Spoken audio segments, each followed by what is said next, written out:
Boa tarde aos irmãos, Shalom, que é o Anderson do canal João 8:32 para mais um vídeo de estudo bíblico. Nesse vídeo a gente vai falar, irmãos, de Gênesis capítulo 39, 40 e 41, tá ok? A gente vai ver agora um pouco da história de José do Egito, tá ok? Desde a sua glória ali, né, a sua ascensão, tá? Até a sua desgraça momentânea, tá ok? E é isso. Desde já eu quero pedir aos irmãos aí para se inscrever no canal, ative o sininho de notificação para não perder nenhum conteúdo, tá ok? Compartilhe essa mensagem, irmãos, para que alcance mais pessoas aí e venha ajudar a gente nesse ministério. Deixe seu like, comente, também. E vamos lá.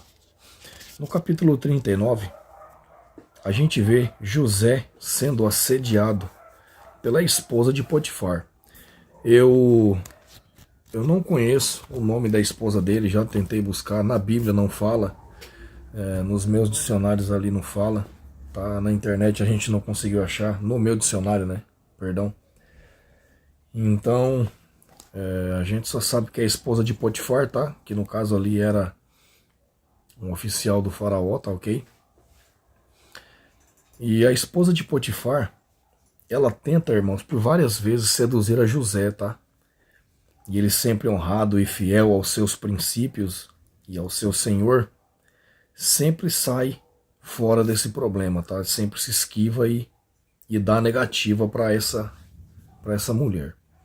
E no versículo 11, José entra na casa de Potifar, tá? E a sua esposa o agarra. Ela agarrou ele sem o consentimento dele, tá? E ele tentou ali se desvencilhar dela. E naquela confusão ela agarrou a túnica dele, o manto, né? A veste. E ele saiu fugindo. E essa manta veste acabou ficando ali nas mãos dela, tá, irmãos? Só um adendo, essa manta e essa veste, no hebraico, ela se chama beged, tá? Beged é o manto ou a veste. E ela foi usada, esta palavra, 6 vezes nesta passagem, tá? Então, quando Potifar chega em sua casa, a sua esposa conta o que aconteceu a ele, né? E é claro que ela aumentou aquela conversa e ela mentiu, né? Ela falou que José a atacou e, né, tentou ali para cima dela, né? Desrespeitou-a. E então Potifar enviou José para a prisão. No capítulo 40, fala bem assim, ó,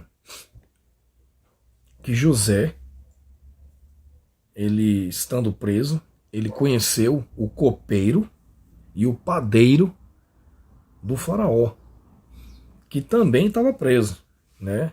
Eles desagradaram o faraó ali, o faraó mandou prender eles. E ambos tiveram um sonho.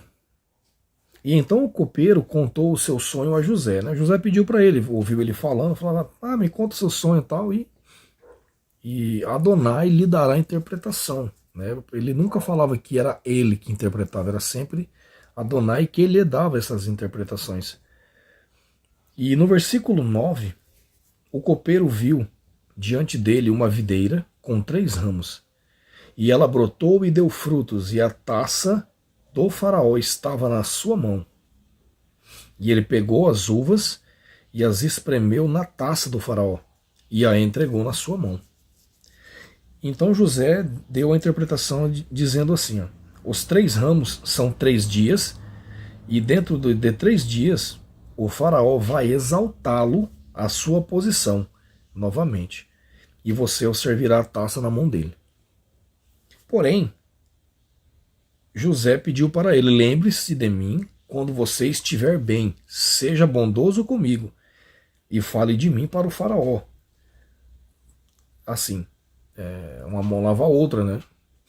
Porque ele sabia que ele falando lá na frente, isso vai ter um contexto, isso ajudaria o faraó a olhar para ele e dar a chance dele vir dar ali a conversa para o faraó para tentar se libertar, né? Mas tudo isso aqui, Adonais, ele já estava agindo já. Porque ele falou assim, pois eu fui vendido aos egípcios, né? E estou preso injustamente.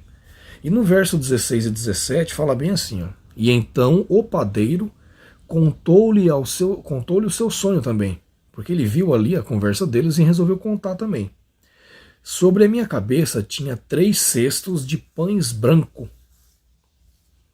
e na cesta de cima havia todo tipo de pão doce que o faraó aprecia, de pão e doce. Mas as aves vinham comer da cesta que eu trazia na cabeça. E aí no verso 19 o José lhe dá a interpretação desse sonho. Ele fala assim, dentro de 3 dias o faraó vai decapitá-lo e pendurá-lo em uma árvore, e as aves comerão a sua carne. Então aqui, imagina, né? O cara já deve ter ficado perplexo, né? Ué, como assim, né? E no verso 20, 3 dias depois, foi o aniversário do faraó, tá ok? E o copeiro, ele foi restaurado à sua posição, tá? E o chefe do padeiro, ele mandou enforcá-lo. E aí aconteceu que o chefe do copeiro não lembrou de José. Olha só, ele foi restaurado como José tinha falado, né, ali do seu sonho, mas ele, a partir do momento que veio a bonança, ele esqueceu de José. Assim como o Eterno nos pede, né? Para a gente nunca se esquecer dele nos momentos bons, não buscar ele apenas nas dificuldades, né? Isso faz uma referência. Aí, irmãos, no capítulo 41, a gente vai ver sobre o faraó, ele também teve sonhos, e eis o momento em que José lhe dá essa revelação desses sonhos, tá? O Criador deu a ele essa revelação, e logo o faraó exalta-o. Isso é magnífico, aqui a gente vê que o Criador tá no controle de tudo, sempre. É só a gente deixar ele conduzir a nossa vida. Deixar os planos dele estarem acima dos nossos e tudo dá certo. Então a gente vê assim, no capítulo 41. Do versículo 1 ao versículo 7, se mostra nos textos ali que o faraó teve o seu sonho. E no versículo 8, ele manda chamar os magos e os sábios do Egito para que esses lhe deem a interpretação desses sonhos. Porém, eles não conseguiram fazer isso. Eles não conseguiram. Eles tentaram só arrodear ali, conversando e bajulando o faraó, com devaneios, né? E no versículo 9 a gente vê que o chefe do copeiro, dos copeiros ali, lembrou da sua falta com José. Ele lembrou que José lhe deu aquela interpretação e deu certo, tá? E ele falou acerca dessas interpretações de José para o faraó. O faraó ficou, né, curioso, normal, e falou, não, chama lá esse tal José então. Vamos bater um papo, né? E aí do versículo 17 ao 24, o faraó conta o sonho, tá, para José. E eu vou ler essa parte, porque é melhor lê-la, para ficar uma coisa mais bonita, do que eu apenas fazer esses comentários breves, tá ok? Então a gente vai ler. Deixa eu ver... Do 17 ao 24, capítulo 41. Vamos lá. E então o faraó contou o sonho a José. Sonhei que estava em pé à beira do Nilo, quando saíram do rio 7 vacas, belas e gordas, que começaram a pastar entre os juncos. Depois saíram outras 7 raquíticas, muito feias e magras. Nunca vi vacas tão feias em toda a terra do Egito. E as vacas magras e feias comeram as 7 vacas gordas que tinham aparecido primeiro. Mesmo depois de havê-las comido, não parecia que o tivessem feito, pois continuavam tão magras como antes. E então acordei. E depois tive outro sonho. Vi 7 espigas de cereal cheias e boas, que cresciam no mesmo pé. Depois delas brotaram outras 7, murchas e mirradas, ressequidas pelo vento leste. E as espigas magras engoliram as 7 espigas boas. E eu contei isso aos magos, mas ninguém lhes foi capaz de explicá-lo. E então o faraó teve, aqui José no caso já vai dar a explicação, que do versículo 25 ao 36, ele dá a interpretação desse sonho para o faraó. Então a gente vai ver agora também, eu vou ler essa parte para ficar mais bem explicado. E o faraó teve um único sonho. Disse-lhe José: Adonai, Yahuwah Tsevaot, revelou ao faraó o que ele está para fazer. As 7 vacas boas são 7 anos, e as 7 espigas boas são também 7 anos. Trata-se de um único sonho. As 7 vacas magras e feias que surgirão depois das outras, e as 7 espigas mirradas queimadas pelo vento leste, são 7 anos. Serão 7 anos de fome. É exatamente como eu disse ao faraó. Adonai mostrou ao faraó aquilo que ele vai fazer. 7 anos de muita fartura. Então, para vir sobre toda a terra do Egito.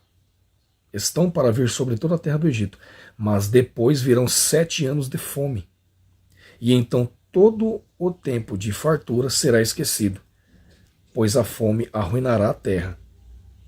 A fome que virá depois será tão rigorosa que o tempo de fartura não será mais lembrado na terra.